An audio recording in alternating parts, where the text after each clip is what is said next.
The champagne tasted expensive, but it might as well have been tap water. Keanu stood in the corner of yet another Beverly Hills party, watching people he barely knew celebrate his success. Everyone wanted to shake his hand, get a photo, pitch him their next big idea.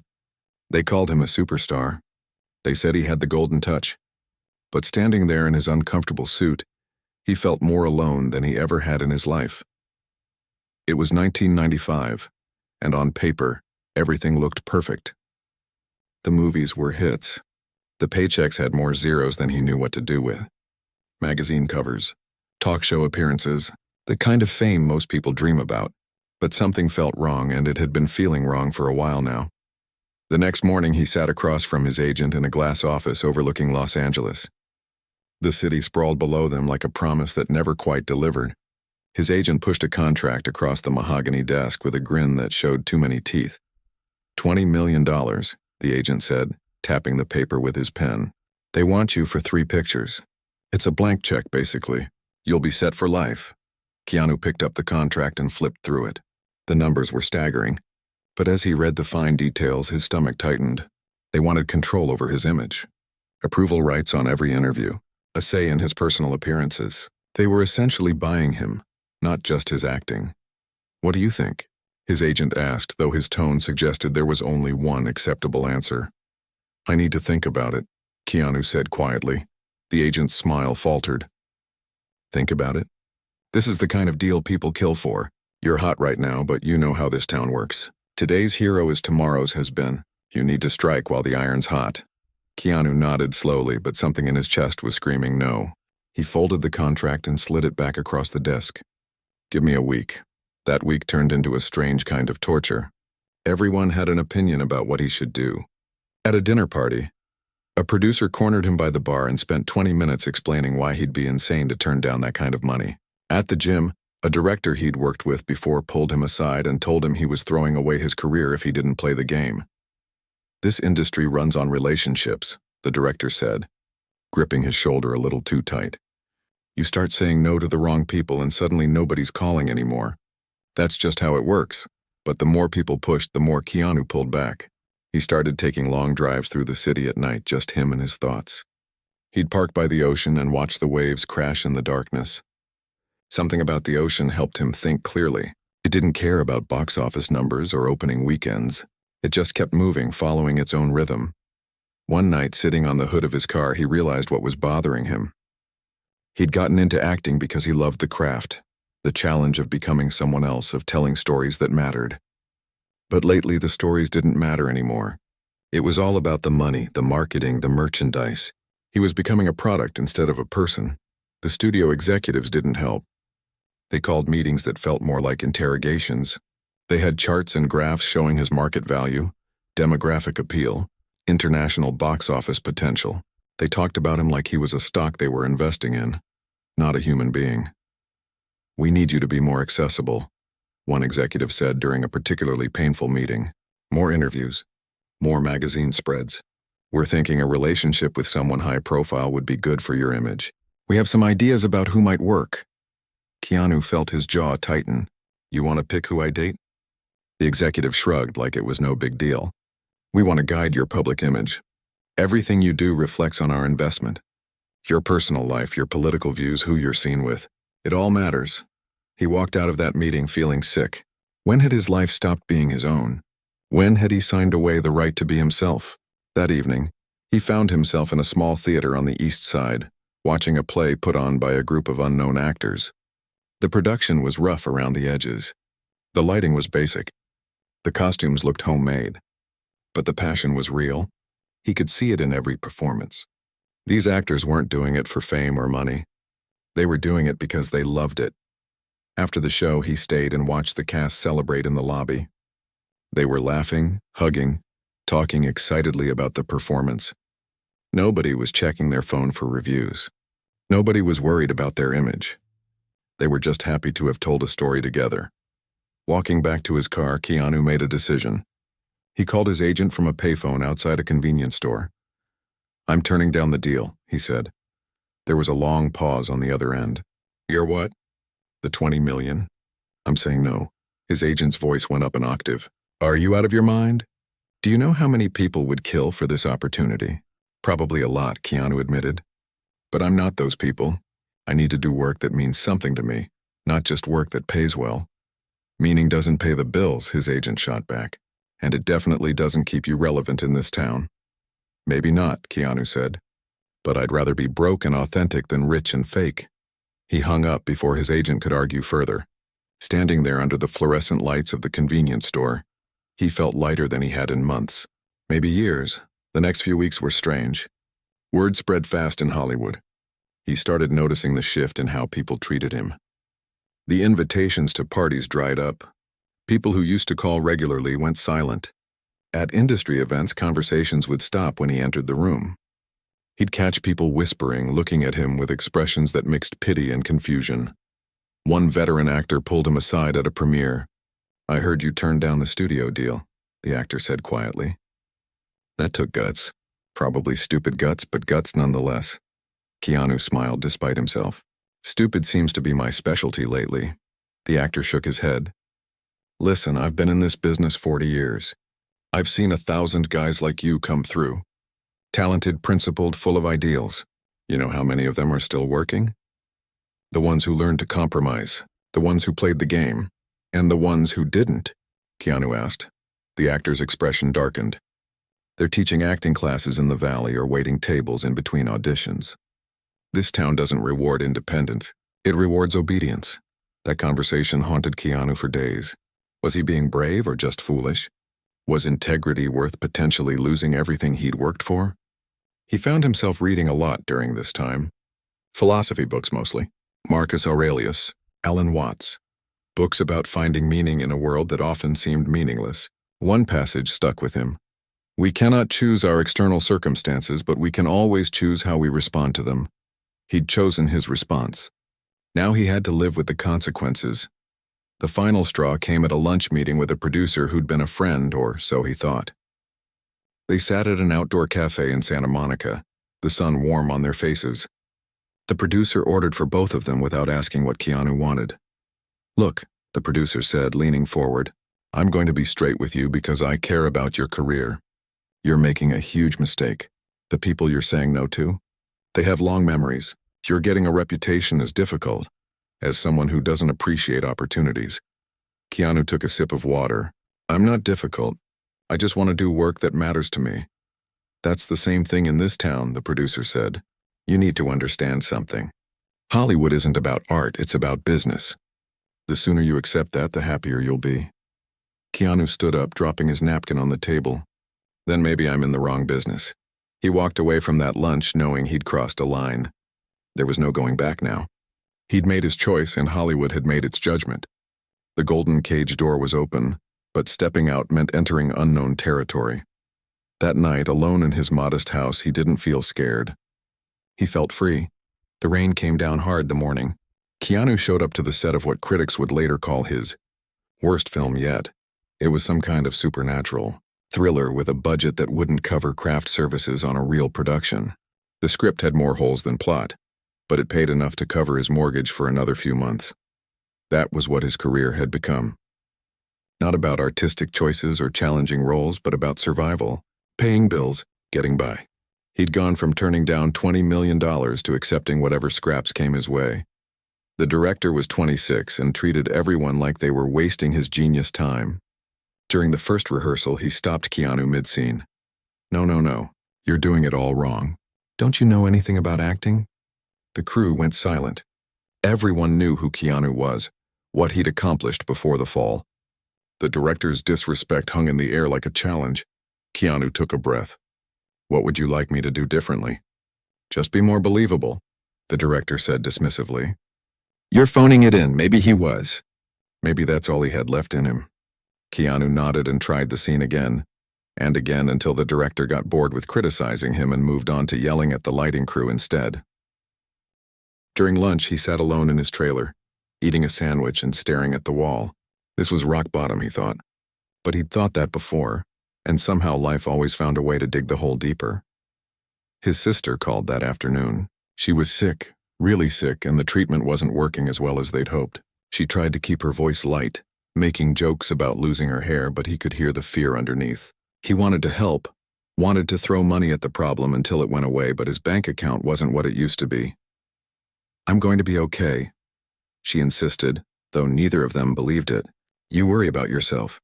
I heard you're working on a new film." "Yeah," he said, looking around the dingy trailer. "It's going great." After the call, he sat with his head in his hands. Everyone he cared about was suffering, and he couldn't do anything to help. His career was in shambles. His personal life was non-existent. His sister was fighting for her life. The grief from losing his daughter still sat in his chest like broken glass. What was the point of any of it? That night, he drove to the ocean again. It had become his therapy. Cheaper than an actual therapist and sometimes more effective. He sat on the hood of his car and watched the waves crash in the darkness one after another, relentless and unstoppable. The ocean didn't care about his problems. It didn't care about Hollywood or box office numbers or critical reviews. It just kept moving, following patterns older than human understanding. There was something comforting about that. The world was bigger than his pain, bigger than his failures. He started volunteering at a children's hospital during his days off. Nobody knew who he was there, or if they did, they didn't care. Kids were honest in a way adults never were. They didn't pretend to like him because he was famous. They liked him if he was funny or kind or brought them interesting books to read. One little girl, maybe 7 years old, asked him what he did for a living. "I'm an actor," he told her. "Are you famous?" she asked. "I used to be." "Sort of." She thought about this seriously. "My mom says being famous isn't as important as being good." "Are you good?" "I try to be," he said honestly. "Then that's what matters," she declared and went back to coloring. Kids had a way of cutting through nonsense. In her simple logic, she'd summed up everything he'd been struggling with for years. The fame didn't matter. The money didn't matter. Being good, being decent, being human was what mattered. But knowing it and living it were two different things. Back on sets, he started doing something different. Instead of just showing up, saying his lines, and leaving, he began really watching people. The way the makeup artist's hands shook because she was working 3 jobs to pay rent. The way the production assistant's shoes were held together with duct tape. The way the grip mentioned he couldn't afford his kid's birthday present this year. Keanu started giving money away. Not publicly, not for recognition, just quiet help when he saw someone struggling. He took pay cuts so the crew could get better wages. He bought equipment for departments that were making do with broken gear. When the production couldn't afford to feed everyone properly, he'd show up with food from his own pocket. Word spread again, but differently this time. Not through trade magazines or industry gossip, but through the people who actually made movies happen. They started calling him the kindest guy in Hollywood, which felt ironic since Hollywood had basically kicked him out. One day, a veteran stuntman pulled him aside. "I've worked in this business for 30 years, the man said. "Seen hundreds of actors come and go. You know what makes someone a star? Not talent, not looks, not even luck. It's how they treat people when nobody's watching. You're going to be okay, kid. I don't know when, but you're going to be okay." Keanu wanted to believe him, but the evidence suggested otherwise. His last 3 films had gone straight to video. The reviews were savage. One critic wrote, "Watching Keanu Reeves act is like watching someone slowly drown. It's painful and you want to look away, but somehow you can't." That one hurt more than he wanted to admit. He started taking the bus sometimes just to feel normal. One afternoon, an elderly woman sat next to him and didn't recognize him at all. They chatted about nothing important. The weather, how the city had changed. Her grandchildren. It was the most normal conversation he'd had in months. When she got off at her stop, she patted his hand. "You seem sad, young man, but you have kind eyes. Kind eyes see the world through eventually." He thought about that phrase for days. See the world through. Like kindness was a lens that could change how you experienced everything. Maybe she was right. Or maybe she was just a sweet old lady making conversation on a bus. The roles kept getting smaller. Background character in a buddy cop movie. Villain in a straight-to-cable action film. Guest appearance on a TV show that got canceled after 6 episodes. Each one felt like another step away from the career he'd once had. But something strange was happening. He was learning things he'd never learned at the top. When you're a star, everything is handed to you. Someone brings you coffee, drives you places, handles your schedule. But down here he had to figure things out himself. And in the figuring, he discovered a kind of freedom. Nobody had expectations anymore. Nobody was watching to see if he'd fail because everyone assumed he'd already failed. That meant he could take risks, try things, experiment without the pressure of protecting a valuable brand. He was worthless to the industry, which paradoxically made him free. In an acting workshop, he tried a scene with such raw emotion that everyone in the room went quiet. After, the teacher asked him what he'd tapped into. "Everything," he said simply. "All the loss, all the pain, all the regret. I just stopped fighting it and let it out." "That's the difference between a movie star and an actor," the teacher said. "Movie stars protect their image. Actors expose their soul. You just did the latter." He started approaching every role that way, no matter how small or stupid the project was. If he was going to do this, he'd do it honestly. He poured his real grief into scripted sadness, his real anger into fictional conflicts, his real hope into characters who were searching for something better. Most directors didn't know what to do with it. They'd hired him for his name, what was left of it, and expected a professional but forgettable performance. Instead, they got something intense and raw and real. It made people uncomfortable, but occasionally, someone would see what he was doing and recognize it for what it was. Growth. Evolution. An actor becoming something deeper than what he'd been. His sister's health improved slowly, miraculously. The treatments started working. She'd call him with updates, her voice getting stronger each time. It wasn't a cure, but it was hope. And hope was something he'd almost forgotten existed. "You sound different," she told him during one call, lighter somehow. "I lost everything," he said. "Turns out there's something freeing about that. Can't fall any further when you've already hit bottom." "That's the stupidest optimism I've ever heard," she laughed. "But I'll take it." He kept riding his motorcycle through the city at night, but the rides felt different now. Less like running away and more like exploring. He'd stop at diners in neighborhoods he'd never been to, talk to people who had no connection to the entertainment industry. A waitress studying nursing, a cook who wrote poetry, a bus driver who painted landscapes on weekends. They had no idea who he was, and it was glorious. They just saw a guy on a motorcycle, a little quiet, a little lost maybe, but trying to figure things out. He could be himself without the weight of past success or present failure crushing down on him. One late night, he ended up at a 24-hour diner next to a young actor who was crying into his coffee. The kid couldn't have been more than 20, and his face was red and blotchy. "Rough day?" Keanu asked quietly. "Rough life," the kid said. "Just got my 3rd rejection this week. My agent says I should consider other careers. My parents think I'm wasting my time." "Maybe they're all right." Keanu ordered him a piece of pie. "Let me tell you something about this business. It will break your heart 100 different ways. It will make you doubt yourself, question your choices, wonder if you're crazy for even trying. And then, when you think you can't take any more, it will find new ways to knock you down." The kid looked even more depressed, but, Keanu continued, "If you really love it, if you can't imagine doing anything else, then none of that matters. You keep going because the alternative is living a life that doesn't feel like yours. Success isn't about money or fame. It's about doing what you love in a way that feels authentic to who you are." "That's easy for you to say," the kid said. "You've been successful." Keanu smiled sadly. Was past tense. "Right now, I'm just another guy trying to figure out how to keep going when everything's fallen apart. But I'm still here. That has to count for something." They sat in silence for a while, eating pie and drinking coffee, two people at different points on the same difficult journey. When the kid left, he shook Keanu's hand.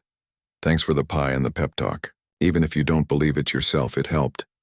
Maybe that was the point. Keep going even when you don't believe anymore. Keep showing up. Keep trying. Keep treating people well.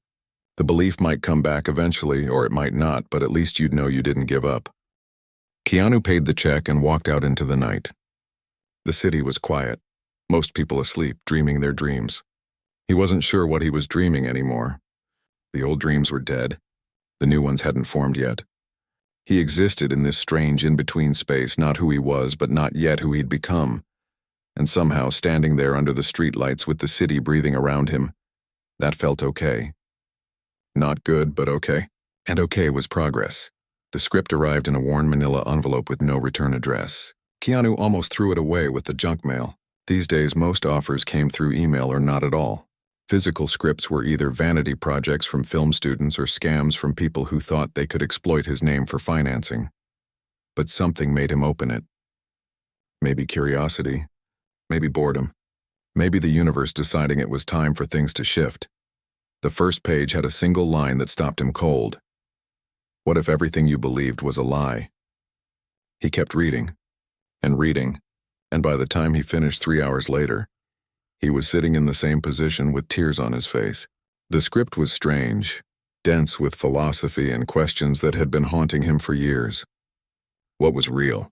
What was authentic? How do you know if you're living your own life or just playing a role someone else wrote for you? It was a science fiction story, but underneath all the action and special effects, it was about the choice between comfortable delusion and difficult truth, about someone who discovers their entire existence is a fabrication and has to decide whether to embrace the harsh reality or retreat back into comfortable lies. It felt like reading his own life story, disguised as a cyberpunk thriller. The attached note was handwritten. Every actor we've approached has passed. They say it's too weird, too risky, too philosophical, but I keep thinking this character needs someone who's been through something real. Someone who understands what it means to lose everything and choose truth over comfort. I don't know if you're that person, but I'm hoping you are. It was signed by 2 directors he'd never heard of. Their previous film had been a small indie that got decent festival buzz but no wide release. Nobody in Hollywood was betting on them. And apparently nobody in Hollywood was betting on this script either, which meant, Keanu thought with dark humor, it was perfect for him. He called the number on the note. A woman answered on the first ring like she'd been waiting by the phone. I read the script, Keanu said. And? Her voice was tense with hope. When do we start? The silence on the other end stretched so long he thought the call had dropped. Then he heard what might have been crying, quickly stifled. You're serious? You actually want to do this? I'm serious, he confirmed. This is the first thing I've read in years that feels true. That feels worth doing even if nobody watches it. Oh, they'll watch it, she said, her voice stronger now. Or they won't. Either way, we're going to make something that matters. That's worth more than any box office numbers. The preparation was intense. Not just learning lines, but training his body. Studying philosophy, understanding the deeper themes. The directors treated the script like sacred text. Every scene had layers of meaning. Every action reflected a choice between illusion and reality. Keanu threw himself into it completely. He trained for months, learned martial arts, studied movement and stillness. He read philosophy texts until 3 a.m. He wanted to understand every choice the character made because he recognized something of himself in those choices. The choice to see truth even when it hurts. The choice to live authentically even when it's harder. The choice to sacrifice comfort for meaning. When production started, the set felt different from anything he'd experienced in years. Everyone there believed in what they were making, not because they thought it would make them rich or famous, but because they thought it mattered. The crew worked 16-hour days without complaint. The directors pushed everyone to their limits, including themselves, and Keanu felt alive in a way he hadn't since before everything fell apart. He brought everything he'd learned during the dark years to the role. The pain of loss, the weight of grief, the confusion of not knowing who you are anymore, but also the strength of choosing to keep going, the courage of facing hard truths, the freedom of living authentically even when the world says you're crazy for it. During one particular scene, he had to choose between returning to a false paradise or accepting harsh reality. The cameras were rolling, but for a moment he wasn't acting. He was reliving every choice he'd made, every door he'd closed, every comfortable lie he'd walked away from.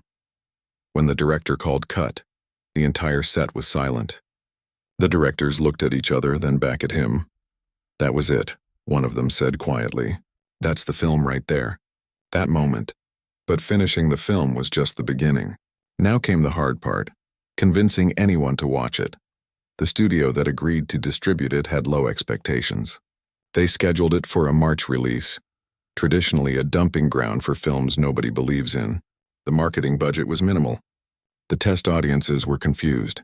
Focus groups said it was too weird, too complicated, too different from what people expected from action movies. Industry insiders who saw early screenings were divided. Some called it a visionary masterpiece. Others called it pretentious nonsense. Most agreed it would bomb at the box office. Keanu attended a screening with a small audience of film critics and industry people.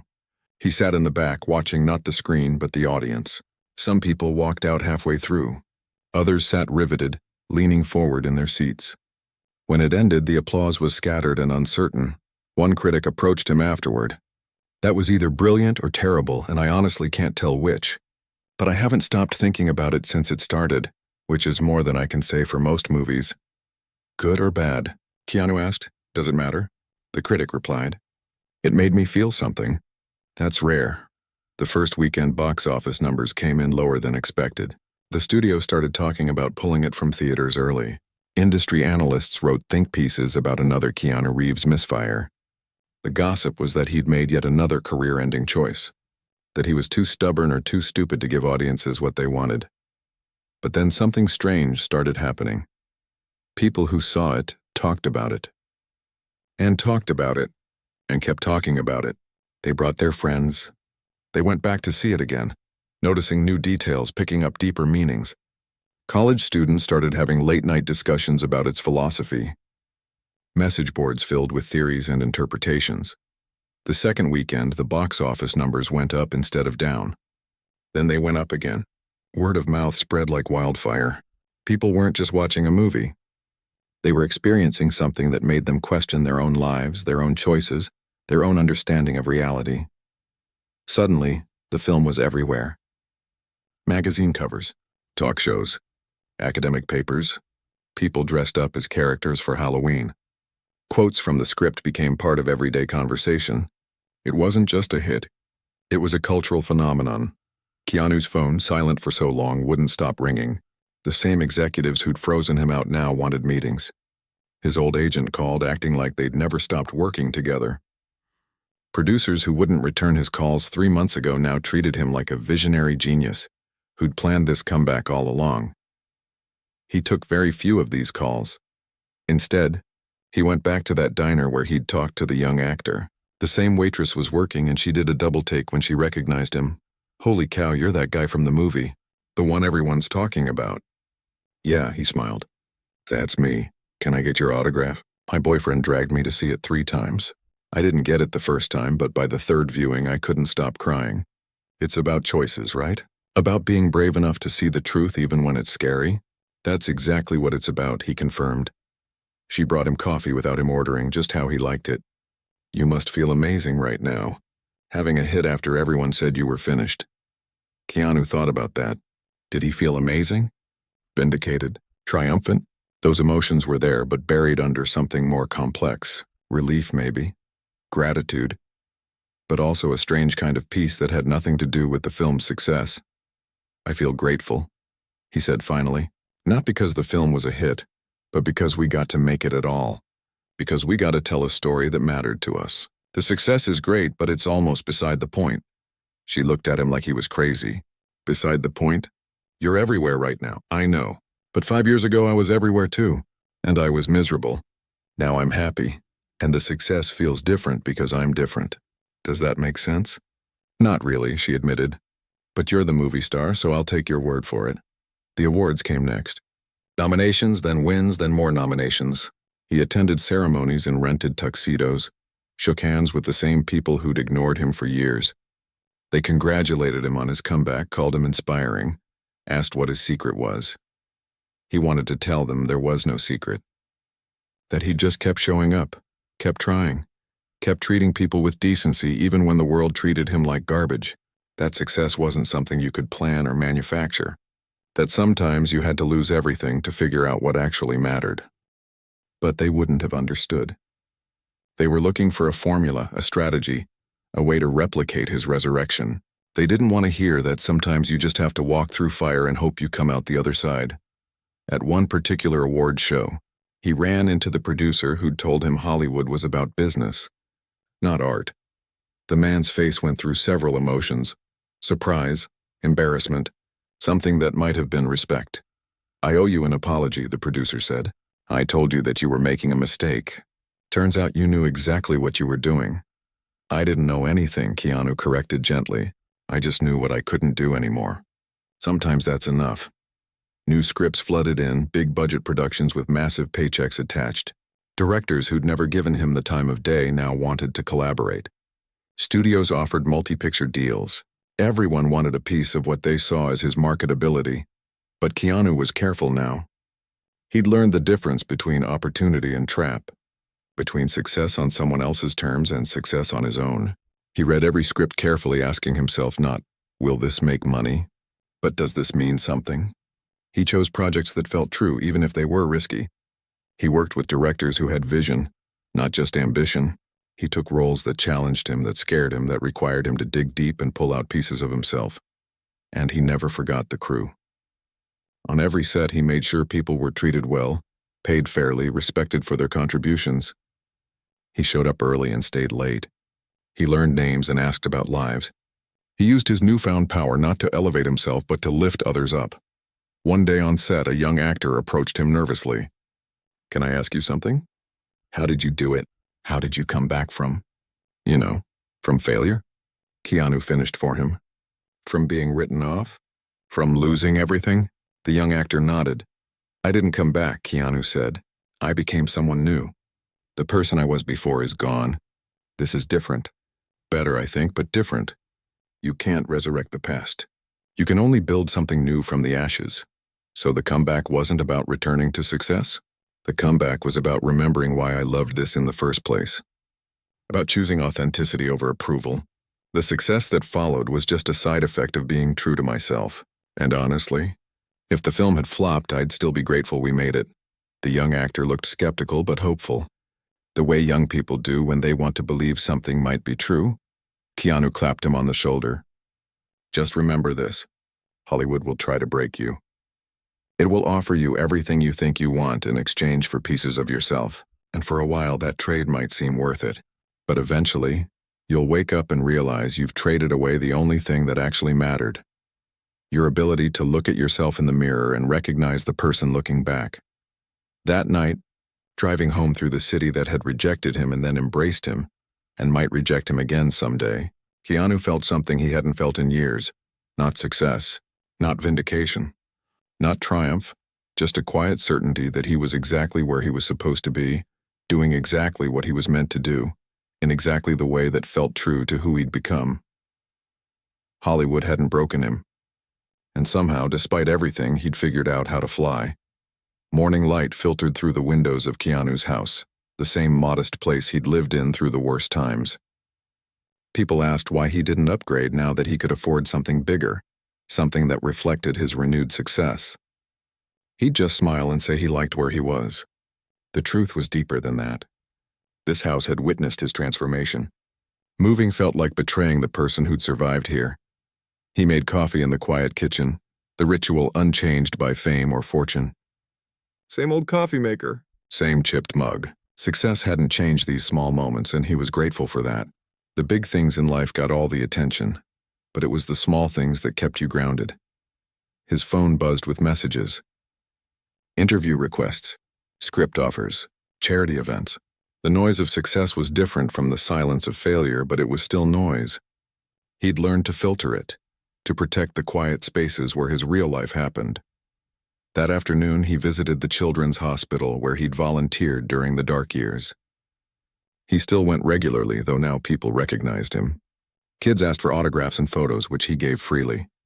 But his favorite moments were still with the children who had no idea who he was, who just wanted someone to read them a story or play cards. A new volunteer was starting that day, a young woman who looked nervous. The coordinator introduced them, and the woman's eyes went wide. "Oh my God, you're Keanu Reeves. I didn't know you volunteered here." "For a few years now," he said simply. "It's good to have something in your life that's not about you, you know?" She nodded, though he could tell she didn't quite understand yet. How could she?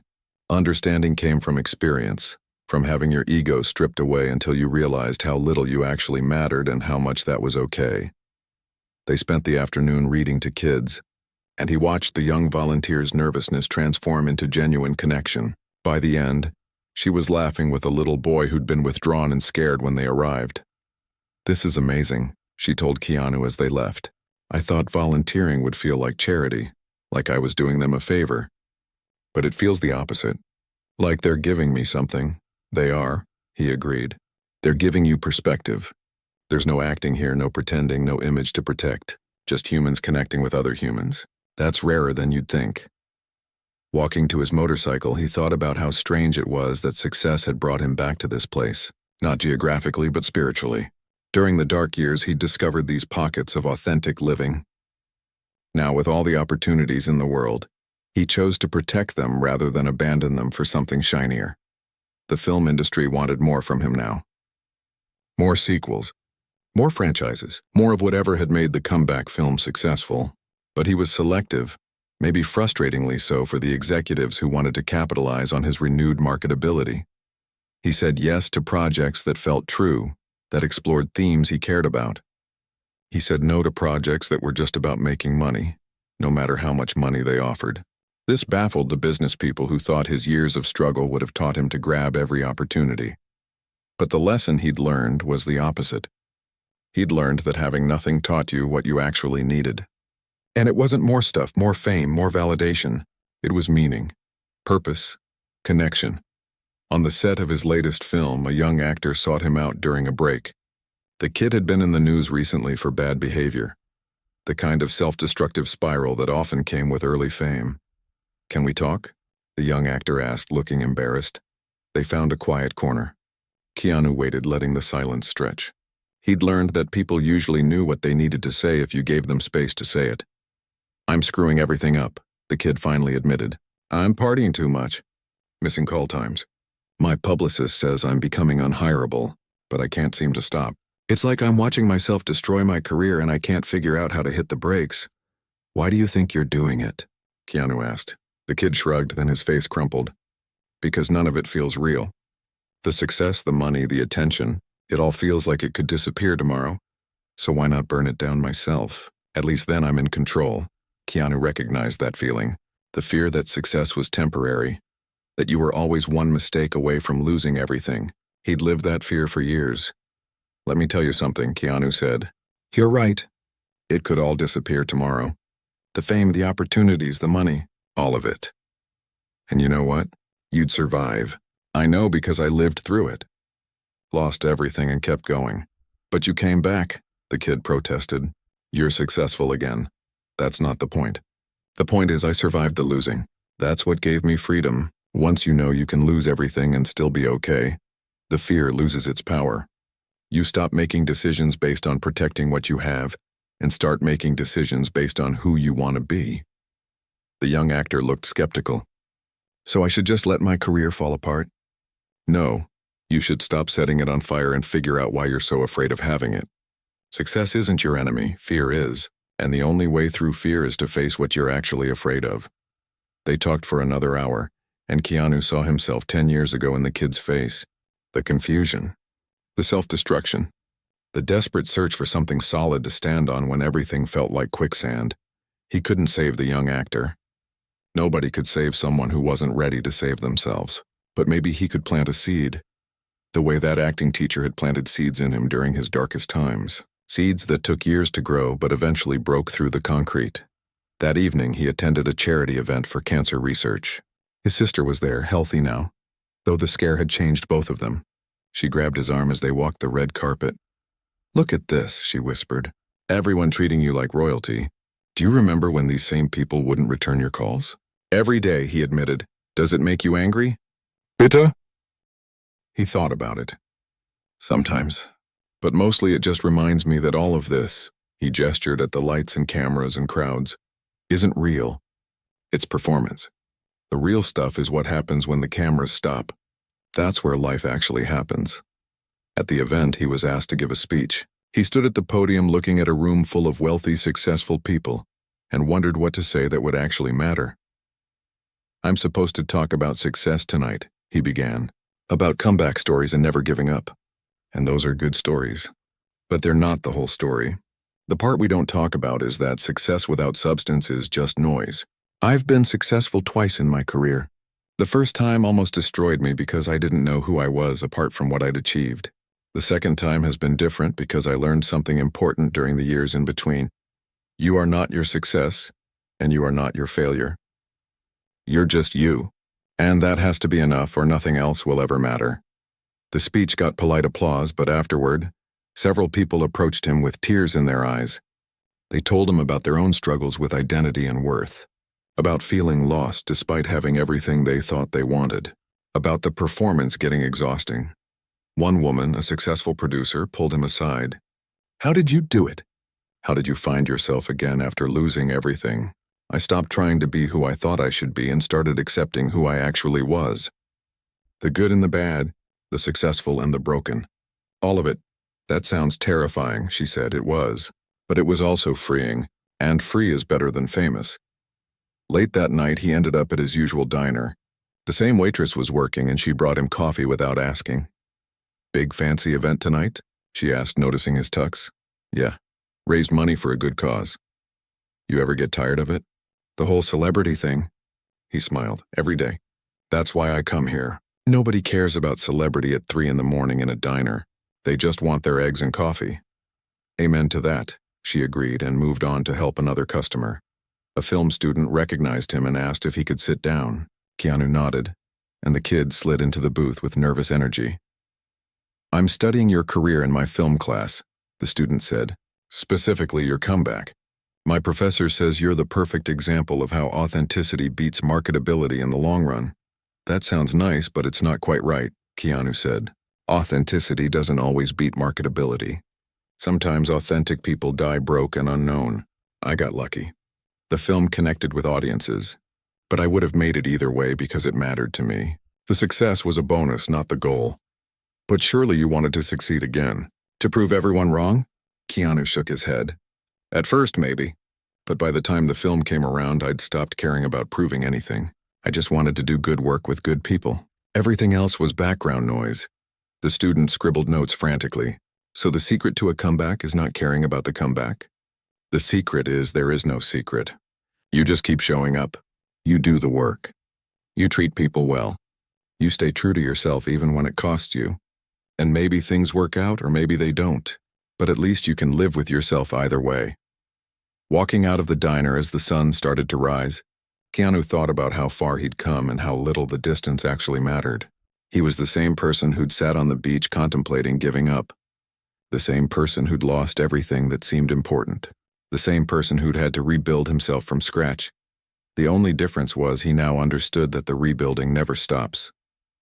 You don't arrive at some final destination where everything is perfect and nothing hurts. You just keep growing, keep changing, keep trying to be a little better than you were yesterday. His phone rang. A director he respected wanted to discuss a new project, something challenging and weird and probably uncommercial, exactly the kind of thing he was looking for. "Tell me about it," Keanu said and listened. Later that day, he went for a ride through the canyons. The road twisted and turned, requiring complete attention. No room for thoughts about the past or worries about the future. Just the moment, the machine, the road ahead. That's what life felt like now. Present. Immediate. Real. He'd spent so many years either looking backward with regret or forward with fear. Now he was learning to exist in the space between, where actual living happened. At a scenic overlook, he stopped and looked at the city sprawling below. Somewhere down there, young actors were chasing dreams. Old actors were fighting irrelevance. Studios were making calculations about who was marketable and who wasn't. The machine kept grinding forward, indifferent to individual stories. But he wasn't part of the machine anymore. Not really. He worked in it, benefited from it, contributed to it, but his sense of self no longer depended on it. Hollywood could build him up or tear him down, and he'd be okay either way because he'd learned the secret that no amount of success could teach. You have to be able to lose everything and still know who you are. His phone buzzed again. Another opportunity, another choice, another chance to say yes or no based on his own values rather than someone else's expectations. He looked at the message and smiled. Then he put the phone away, started the motorcycle, and headed back toward the city, not because he had to, but because he wanted to, and that made all the difference. The sun was setting behind him, casting long shadows across the road. But ahead, the lights of the city were starting to glow in the approaching darkness, not guiding him or defining him, just existing alongside him as he made his way forward. He'd been broken. He'd been dismissed. He'd been written off and forgotten. And then, when everyone thought the story was over, he'd written a new chapter. Not through calculation or strategy, but through the simple act of staying true to himself when it would have been easier to give up or give in. Hollywood hadn't broken him. Life had tried, but somewhere in the trying, He'd discovered something stronger than success or fame or any external validation. He'd discovered that he could survive anything if he stayed connected to who he really was. And now, riding through the twilight with the wind in his face and the road stretching out ahead, he felt something he'd almost forgotten existed. Genuine happiness. Not the performance of happiness for cameras and audiences, but the quiet, solid kind that came from knowing you'd faced the worst and survived it. From knowing that no matter what came next, you had the strength to meet it.